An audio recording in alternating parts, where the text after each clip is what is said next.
পুলিশের সঙ্গে তর্কে জড়ান বিক্ষোভকারীরা। ফেরজানা আক্তার, সময় সংবাদ, ঢাকা।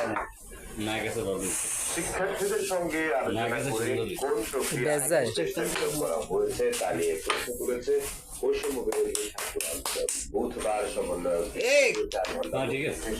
সরকারের আমার সাদা হিট করলাম তাই আমি নিজের হাতে মন্তব্য করেছেন সাদা কত খেলা আমার কাছে দেখছিস না আমি আগামী 1 থেকে 1.5 মাসের মধ্যে সহযোগী গঠনের পূর্ণাঙ্গ কমিটি করা হবে বলে জানিয়েছেন তিনি।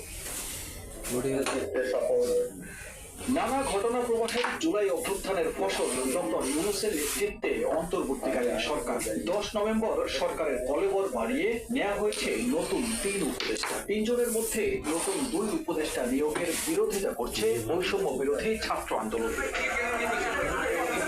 এবার বৈষম্য বিরোধী ছাত্র আন্দোলন